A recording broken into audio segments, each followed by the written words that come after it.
Assalomu alaykum o'quvchilar. 8-sinfdan video darsliklarimiz kelgan joydan davom ettiramiz. Demak, sizlar bilan ikkinchi mavzu norganik birikmalarning asosiy sinflari. 7-sinfda qaytarayotganimiz uchun oldingi o'qilgan ma'lumotlarni bir eslab o'tib ketamiz. Demak, oksidlar haqida gaplashamiz ekan. Oksidlar biri kislorod bo'lgan ikki elementdan tarkib topgan murakkab moddalar oksidlar deyiladi. Ya'ni element 2 N. Bu yerda element N elementning valentligini bildiradi. Demak, xo'p, bizda ikkita elementdan tashkil topgan mana umumiy formaga e'tibor bersalar ham bo'ladi. Faqatgina ikkita element deganda sonini aytmayapmiz, ikki xil. Ya'ni albatta bittasi element bo'ladi va yonida kislorod bo'ladi. Shunday osonroq tushunadigan bo'lsak. Xo'p, elementlarning kislorodli birikmalari. E'tibor beringlar, bu yerda element deyilyapti, metal deyilmayapti, metalmas deyilmayapti. Demak, bu yerda umumiy aytilyapti. Metallar ham, metalmaslar ham oksid hosil qilgani uchun hammasiga nisbatan. Formaga e'tibor beradigan bo'lsak, mana bu ikki kislorodni ikkisi tushgan deyilyapti. Mana bu kislorodning ikkisi tepada qo'yilgan, mana bu N elementning valentligi. O'tgan safar sizlar bilan haligi X holatda tushishni o'rganganmiz. Elementni tepasidagi bu yerga tushgan, kislorodning ikkisi esa bu yerga tushgan deb aytilyapti. Hop, demak mana kerakli joylarni bo'yab qo'yaman. Ikki elementdan tashkil topgan murakkab moddalar. Murakkab har xil ikki xil bo'lgani uchun va umumiy formulasi mana. Endi keyingi qism. Xo'p. Oksidlar suv asos kislotalar bilan reaksiyaga kirishiga qarab bir necha xil guruhga bo'linadi. Demak, oksidlarni suv bilan asoslar va kislotalar bilan munosabatiga qarab turib bir necha guruhga bo'lamiz. Demak, birinchisi asosli oksidlar.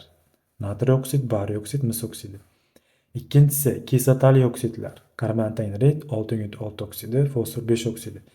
Uchinchisi amfoter oksidlar. Rux oksid, alyuminiy oksid, surma 3 oksidi. Va to'rtinchisi betaraf oksidlar yoki tuz hosil qilmaydigan oksidlar. Is gazi, azot 2 oksidi, azot 1 oksidi. Va beshinchisi peroksidlar. Peroksidlarda kislorodning oksidlanish darajasi -1 ga teng, lekin valentligi 2 ga teng bo'ladi. Demak, bizda misollar berilyapti: natriy oksidi, vodorod peroksidi va bariy oksidi. Endi men sizlarga o'zimni qo'shimcha ma'lumotlarimni aytib ketaman. Birinchisi asosli oksidlardan boshlaydigan bo'lsak. Xo'p, asosli oksidlarimiz 7-sinf video darsliklarini ko'rganlar bo'lish kerak, kanalda joylangan, o'shada yaxshilab tushuntirganman. Bular asosan, ya'ni ko'p holatlarda metal oksidlari bo'ladi. Umumiy qilib aytadigan bo'lsak, ya'ni metal tabiatga ega bo'lgan oksidlar. Qarasak, demak, mana bu joyda hammasi metallar turibdi: natriy, bariy, mis. Endi qaranglar. Xo'p, asoslikda hammasi metal oksidi bo'lar ekan degan narsani yodlab olmanglar-da, mana qaraymiz. Xo'p, amfoter oksidlarimiz ham metallar hosil qiladi. Demak, xo'p, sizlar amfoter oksidlarni yodlab olsanglar, qolgan hamma oksidlarimiz nima bo'ladi? Asosli oksidga kirib ketadi. Demak, amfoter oksidlarni yodlaysizlar. Rux oksidini yodlaymiz mana, alyuminiy oksidini, amfoterligini, surma oksidi amfoterligini yodlaymiz. Qo'shimcha yana yozib beraman, oldin ham aytganman. Xo'p, amfoterlarimizga misol mana 3 ta davomi deb qo'yaman. Xo'p, berilliy oksidi, xrom 3 oksidi, xo'sh, marganiz 4 oksidi va qorgoshin 2 oksidi. Mana shular ham amfoter oksidlarga kiradi. Demak, shu amfoter oksidimiz nechta bo'ldi? Hozircha 7 ta yozdim. Hozircha esim kelganlar shu, yana boshqalar bo'lsa yana keyingi mavzularda gaplashib ketamiz. Shu 7 ta oksidimiz metal oksidi va amfoter oksid. Buni yodlashimiz kerak. Shunda qolgan barchasi qaysiga kirar ekan? Mana bu asosliga kirib ketadi. Tushundikmi o'quvchilar? Endi keyingisi. Endi kislotali oksidga e'tiborlar qaratinglar. Mana ikkinchisi kislotali oksidlarga qarayapmiz. Kislotali oksidlarga e'tibor beradigan bo'lsak, bular asosan metal mas oksidi. Asosan emas, hammasi deyarli. Metal mas oksidi deb yozib qo'yapman mana. Metal mas oksidlari kislotali bo'lyapti bizda. Endi yana shu gap, kislotali oksidlarimizni bo'lish uchun, ya'ni kislotali oksid bo'lish uchun metal mas bo'lish kerak degan narsa yo'q ekan. Mana bu bizda is gazi, ya'ni uglerod 2 oksidi, azot 2 oksidi, azot 1 oksidi ham metal mas oksid. Bular betaraf tuz hosil qilmaydigan oksid. Demak, sizlar metal massalarning ichidan mana shu 3 tasini yodlab olsalar, qolganlarni beradigan bo'lsa, ular kislotaliga to'g'ri keladi. Endi bu hammasiga ham bo'lmasligi mumkin. Misol uchun, ftor oksidini kislotali oksidga kiritishmaydi. Odatda testlarimizda kislotali oksid deb tushmaydi. Lekin buni hisobga olmasak, qolgan gaplarimiz shunga to'g'ri kelaveradi. Demak, sizlar mana shu is gazi, azot 2 oksidi, azot 1 oksidini yodlab olsalar, qolganlari bizda nima bo'ladi? Kislotali oksidlarga to'g'ri kelaveradi. Endi qaranglar, kimyoda shunaqa, haligi biz aytayotgan gaplarimiz 100% to'g'ri kelmaydi. Men aytayotgan mana bu kislotali oksidlarimiz asosan metal mas oksid deyapman. Metal oksidlari ham bo'lishi mumkin. Uni o'zinglar keyinchalik 8-sinfda oxiriga yetganimizda yoki 9-sinfda o'qiyotgan paytinglarda yana qo'shimcha ma'lumot sifatida elementlarni o'rganayotganlarda aytib ketiladi. Masalan, endi bu murakkablashib ketyapti sizlar uchun ma'lumot sifatida aytib ketyapman. Marganesimiz metal, to'g'rimi? Endi metal oksidi nima dedik biz? Asosan asos oksidlarni hosil qiladi, lekin element oksidi ko'p bo'lganda bu narsamiz to'g'ri kelmaydi.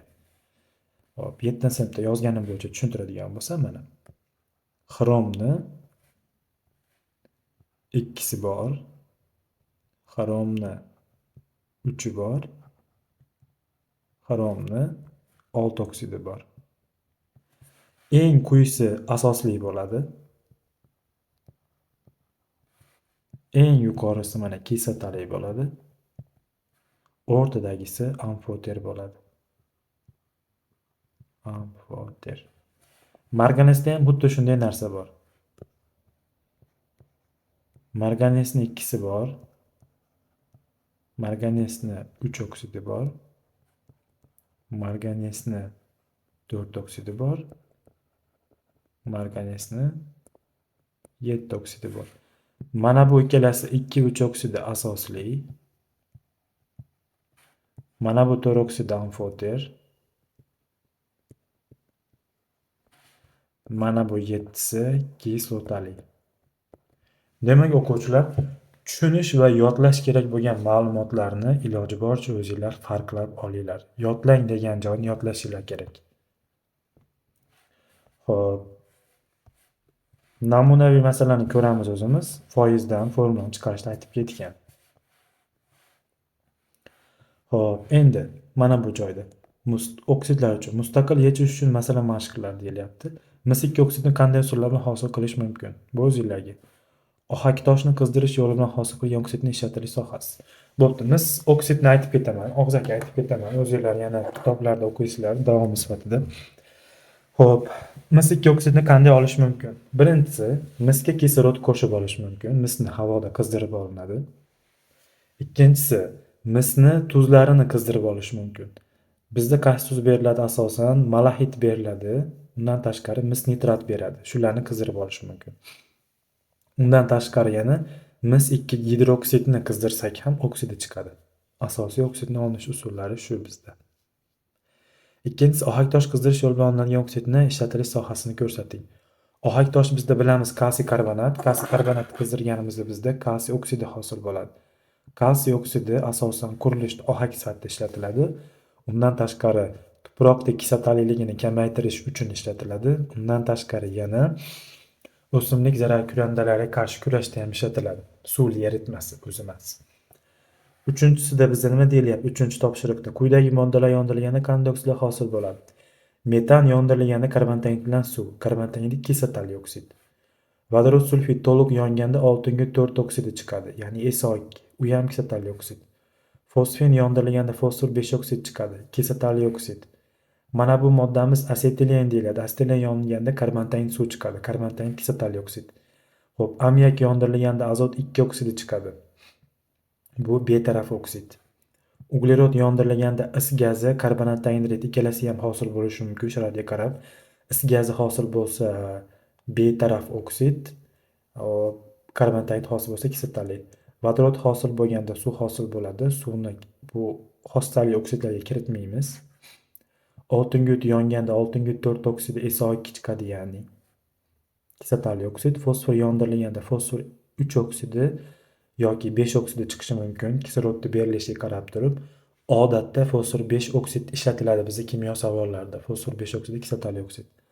Xo'p, azotni yondirganimizda asosan azotni 2 oksidi chiqadi. Bu xo'p, tuz hosil qilmaydigan betaraf yoki indiferent oksid.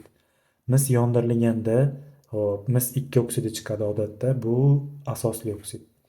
Alyuminiy yondirilganda bizda alyuminiy oksid chiqadi. Bu amfoter oksid. Endi davom etamiz. Asoslar. Asoslar deb nimaga aytiladi? Demak, metal atomi va bir yoki bir nechta gidroksid guruhlaridan OH dan hosil bo'lgan murakkab moddalar asoslar deyiladi. Demak, metal atomi ekan. Oldingi oksidlar mavzusiga e'tibor bergandinglar, alohida urg'u bilan aytib ketganim element edi. Ya'ni metal ham, metal emas ham bor edi. Endi asosda faqat metal hosil qiladi. Va gidroksid guruhi bir nechta bo'lishi mumkin, bir yoki bir nechta. Bu degani metalning valentligiga qarab nech valent bo'ladigan bo'lsa, shunday biriktiradi. Odatda asoslar mavzusida bizda 1, 2, 3 valentliklar ishlatiladi. 4 valentligi deyarli bo'lmaydi. Bo'lmaydi deganimda bizda savollarda kimyoda uncha ishlatilmaydi demoqchiman. Va bular ham murakkab modda, farqli element iborat bo'lgani uchun. Endi asoslar suvda erish erimasiga qarab ikki guruhga bo'linadi. Birinchisi suvda eriydigan asoslar, yodlaymiz buni, natriy, kaliy, kalsiy gidroksid, bariy gidroksidlar va suvda erimaydigan asoslar. Endi bu yerda ham bizda bitta foydali ma'lumot bor. Bizda birinchi, ikkinchi guruhda berilli magniydan tashqari qolganlari eruvchan. Berilli magniydan tashqari mana. Ya'ni birinchi guruhda kim bor? Hammasi litiy, natriy, kaliy, rubidiy, seziy, fransiy gidroksidlarimiz eriydi. Ikkinchi guruhda boshdagi ikkitasi berilli bilan magniy tashlab ketamiz ekan. A guruhi deb qo'yay, asosiy guruh degan. Berilli magniy tashlab ketsak, kalsiy, stronsiy, bariy, radiy gidroksidlarni oladigan bo'lsak, bular suvda yaxshi eriydi. Va suvda yaxshi erigani uchun bular ishkorlar ham deb aytiladi. Lekin ishkorlar degan so'zi ko'proq birinchi guruhdagilarga nisbatan ishlatiladi. Endi ham kislota, ham ishkorlar bilan reaksiyaga kirishib tuz hosil qiladiganlari amfoter asoslar deyiladi. Demak, bizda amfoterlik ikki tomonlama xossa, ham kislota bilan, ham ishkor bilan reaksiyaga kirishyapti. Bular qaysilar deyilganda, demak, rux gidroksid, alyuminiy gidroksid, xrom gidroksid deb berilgan. Qo'shimcha sifatida o'zimiz mana berilli gidroksidni olsak ham bo'ladi. Kimyoda berilli gidroksid ham ko'p keladi. Endi qaranglar o'quvchilar, shu joyda ma'lumotlardan qo'shimcha aytib ketaman. Xo'p, demak bizda boshida gaplashganimiz mana bular, ya'ni bu ikkalasi asoslar deganimizda bular ko'proq kimlar bilan reaksiyaga kirishadi? Teskari xossalar, ya'ni asosga teskari kislota bilan kirishi kerak. Ya'ni mana shu birinchi, ikkinchi guruhdagilar suvda eriydimi, suvda erimaydimi? Nima bo'lish kerak? Kislotalar bilan, kislotali oksidlar bilan reaksiyaga kirishib tuz hosil qilish kerak. Demak, sizlardan birinchi so'raydigani shu kislotalar va kislotali oksidlar bilan reaksiyaga kirishadigan toping deganda shu bir ikkini olamiz ekan. Hozir yana davom ettiraman, aytmoqchi bo'lgan gapimni oxiriga yetkazganim yo'q. Endi qaysilar asoslar bilan reaksiyaga kirishmaydi deganda ham shuni olasizlar. Chunki o'zi asos xossa bo'lgani uchun o'zi bilan reaksiyaga kirishmaydi. Endi men aytmoqchi bo'lgani amfoter. Amfoterlar kislota bilan ham, ishkor bilan ham reaksiyaga kirishib ketib bo'lar ekan. Ya'ni mana bunday. Oldingi tepada gaplashganimiz faqat kislota bilan reaksiyaga kirishayotgan edi ular. Ya'ni bu birinchi, ikkinchi guruhimiz. Endi bu amfoterliklar nima bo'lar ekan?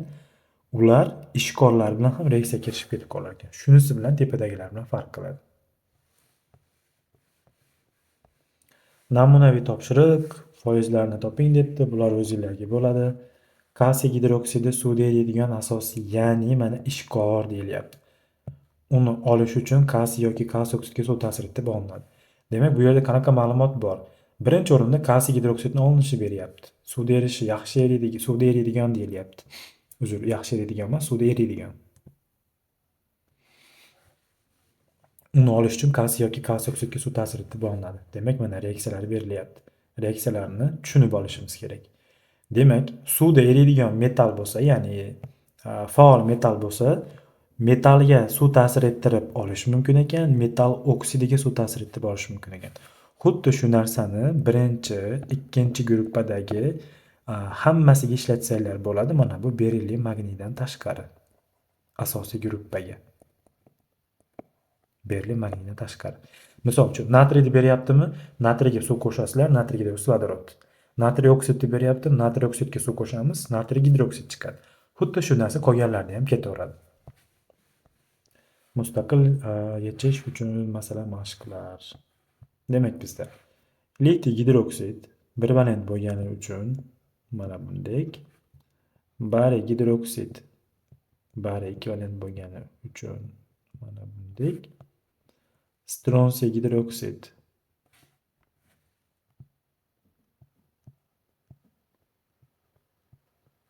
ozgina yozish noqulayroq bo'lyapti. Mana bundek qalay 2 gidroksidi bo'ladi. 2 oksid bo'lgani uchun.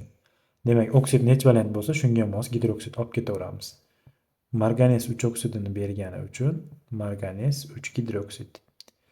Ya'ni element nech valent bo'lsa, OH shunchaga to'g'ri kelaveradi. Chunki OH gruppamiz bizda doim bir valent mana. Temir 2 oksid bergani uchun temir 2 gidroksidni olamiz.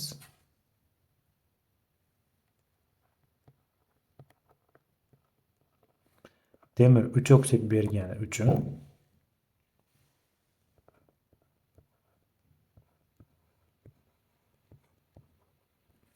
shuni yozib qo'ydik. Endi mana bu joyda foiz berilyapti. Foiz bilan ishlashni menimcha bilasizlar o'quvchilar. Foizni o'zini atom massasiga bo'lib chiqamiz, keyin nima qilamiz? Nisbatlab qo'yamiz. Menimcha buni bilishinglar kerak. Endi kislotalar. Xo'p, demak kislotalar mavzusi. Molekulas tarkibida metallarga o'z o'rnini bera oladigan vodorod atomlari va kislota qoldig'idan tashkil topgan murakkab moddalar kislotalar deyiladi. Demak, o'rganadigan bo'lsak, demak, birinchi o'rinda murakkab modda ekan.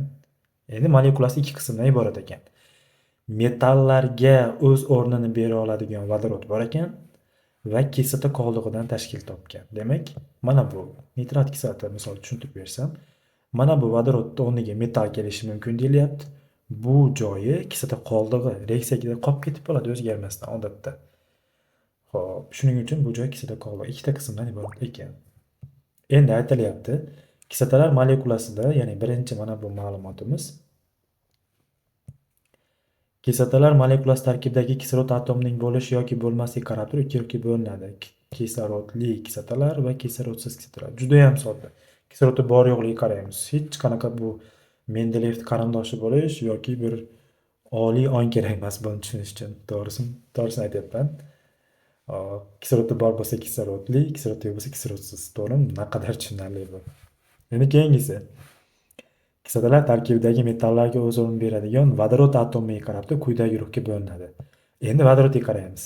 Bir negizli yoki bir asosli kislota, ikki negizli yoki ikki asosli kislota, uch negizli yoki uch asosli kislota. Vodorod nechta bo'lsa, shunisiga qarab aytamiz. Xo'p, demak bizda qo'shimcha ko'p negizli degan bor. Mana bu hammamizga ma'lum bo'lgan pirofosfat kislota. Bu mana ko'p negizli.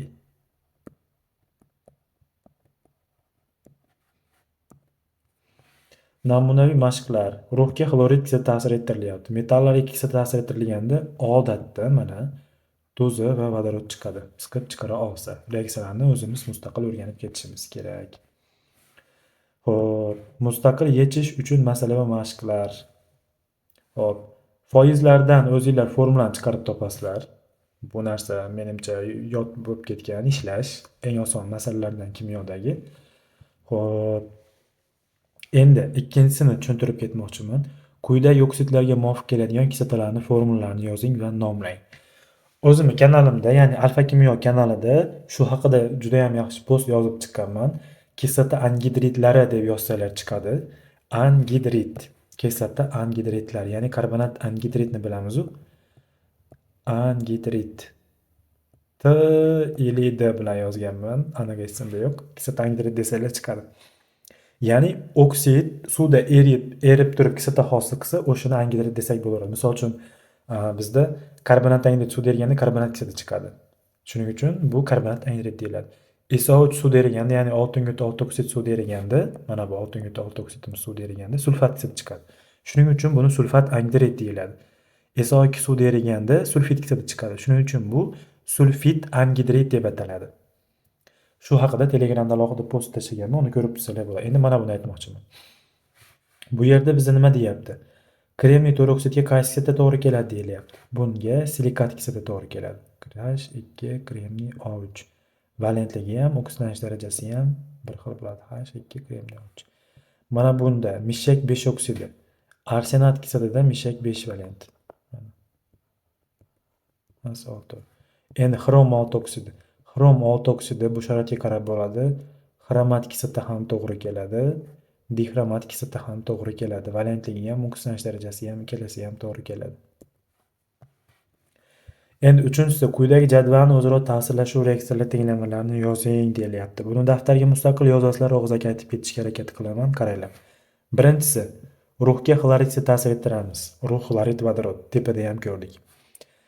Xo'p, mana bu joy bo'sh turibdi. Mis xlorid kislota bilan reaksiyaga kirishmaydi, chunki vodorodni siqib chiqara olmaydi. Ikkinchisi, mis oksidga xlorid kislota qo'shganimizda mis xlorid bilan suv chiqadi. Uchinchisi, temir 2 gidroksidga xlorid kislota qo'shsak, temir 2 xlorid va suv. To'rtinchisi, kalsiy karbonatga xlorid kislota qo'shgan paytimizda kalsiy xlor karbonat anhidrid suv chiqadi. Endi beshinchisi, ruhga konsentrlangan sulfat kislota. Ruh sulfat, oltingut 4 oksidi. Qaranglar o'quvchilar, men ko'proq mana shuni aytaman.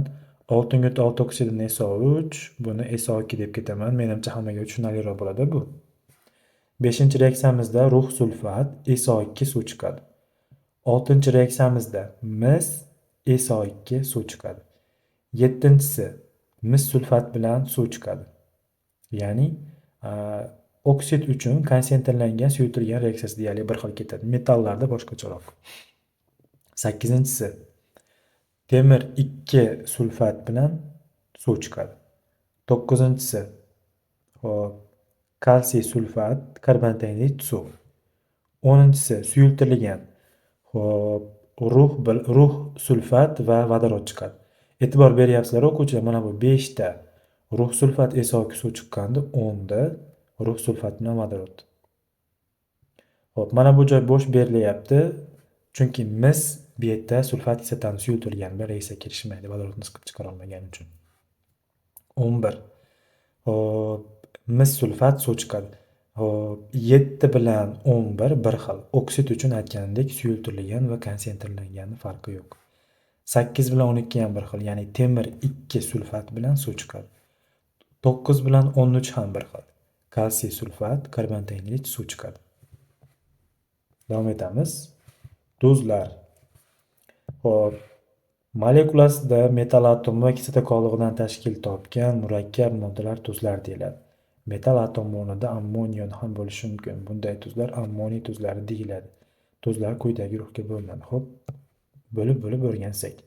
Demak, tuz birinchi o'rinda bu ham murakkab modda, tarkibida har xil elementlar bo'lgani uchun. Keyingisi tuz nimadan iborat ekan deganda, metal atomi va kislota qoldig'idan tashkil topgan. Misol uchun hammamizga tanish bo'lgan osh tuzi, natriy xlorid. Metal atomi bor ekan va kislota qoldig'i bor ekan. Shuni aytyapti. Endi qaranglar o'quvchilar. Mana shu metal atomi o'rniga metal bo'lmasa ham ammoniy ioni kelishi mumkin deyilyapti. Ammoniy ioni kelganda ularni alohida ammoniy tuzlar deb nomlab qo'yasizlar deyilyapti. Xo'p, demak ammoniy ioni ham tuzlar hosil qilishi mumkin deyilyapti. Ammoniy ioni bir valent bo'ladi. Ko'proq men ammoniy ionni birinchi guruhlarga o'xshataman. Metal bo'lmasa ham ishqoriy metallarga o'xshabroq ketadi. Haligi valentligi jihatdan ko'proq. Endi tuzlarimiz sizlar bilan bo'laklarga bo'lamiz va tushuntirishga harakat qilamiz. O'quvchilar guruhlarga bo'lishga, formulalarni yozishga jicha qiynalishadi. Xo'p, iloji boricha soddaroq o'zim bilgan ma'lumotlardan qo'shib aytib ketishga harakat qilaman. Demak, birinchisi o'rta tuz yoki normal tuzlar. Bular nima bo'ladi? Tepada sizlar bilan gaplashganimizdek, tuzlarning strukturasiga, ya'ni ta'rifiga shular to'g'ri keladi. Metal atomi va kislota qoldig'i deyman. Mana qisqartirib yozyapman, tushunarsiz o'quvchilar. Mana metal atomi, kislota qoldig'i. Metal atomi, kislota qoldig'i. Metal atomi, kislota qoldig'i. Bu tushunarli. Darsga borganinglarda ham tuzlar deb turib o'tilganda ko'proq shu o'rta tuzlar yoki normal tuzlarni aytadi. ikkinchi nomi sinonimdan bilishinglar kerak. Endi mana o'quvchilar, ikkinchisi nordon tuzlar yoki kislotali tuzlar ham deyiladi. Uni qanaqa bo'lar ekan? Qaranglar. Xo'p, o'zimiz sxema yozadigan bo'lsak, metall atomi bor ekan, o'rtada vodorod kelib qolar ekan va kislota qoldig'i kelib qolar ekan. Mana shunday tuzlarimiz bizda nordon yoki kislotali tuzlar deyiladi, vodorodi bor bo'lgani uchun. Endi qaranglar o'quvchilar, tarixda shunday deyilyapti, 2 yoki 3 negizli ko'p negizli kislotalar nordon tuz hosil qiladi. Mana bu vodorod qolib ketib qolgan vodorod. Tasavvur qilinglar, sulfat kislotida ikkita vodorod bor, bittasi qolib ketsa keyin nordon tuz bo'ladi. O'rta fosfat kislotamizda ham mana 3 ta fosfor bor, ikkitasi yoki bittasi qolib ketsa keyin nordon. Ya'ni sodda qilib aytadigan bo'lsam, kislota tarkibidagi vodorod chalanmashganda hosil bo'ladigan tuzlar nordon tuzlar. Endi o'zinglar mantiqan o'ylanglar. Agar kislota tarkibida vodorod bitta bo'lsa, nordon tuz hosil qila olmaydi, ya'ni oshib qolmaydi bu. Shunday. Mana metall, vodorod, kislota qoldig'i. Metall, vodorod, kislota qoldig'i.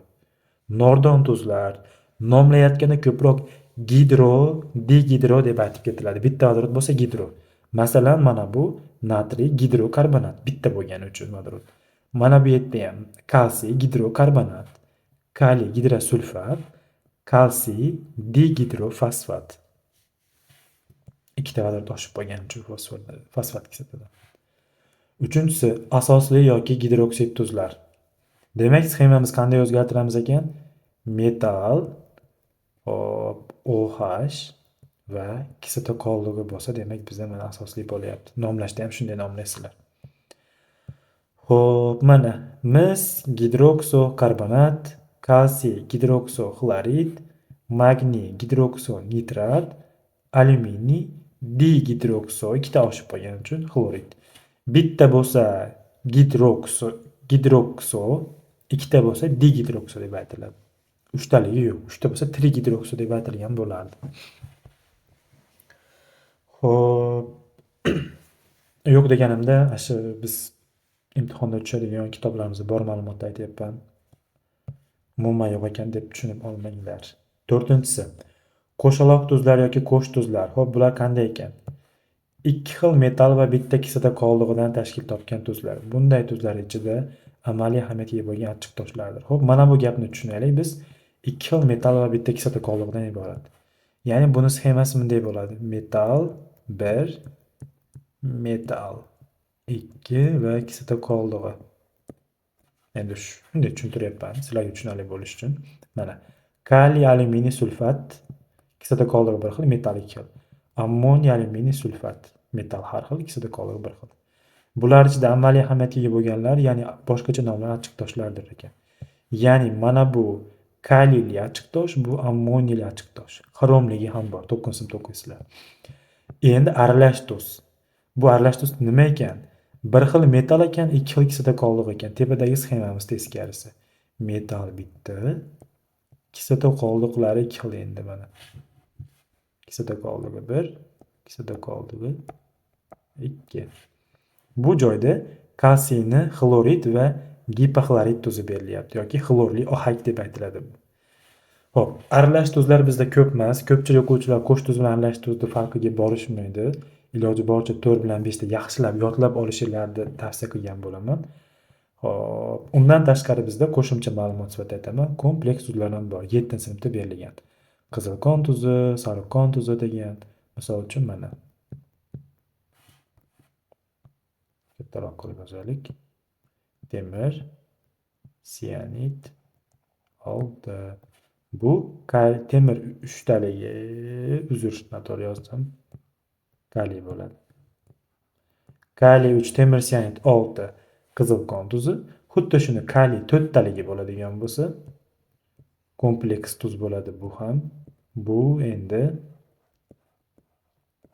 sariq qon tuzi.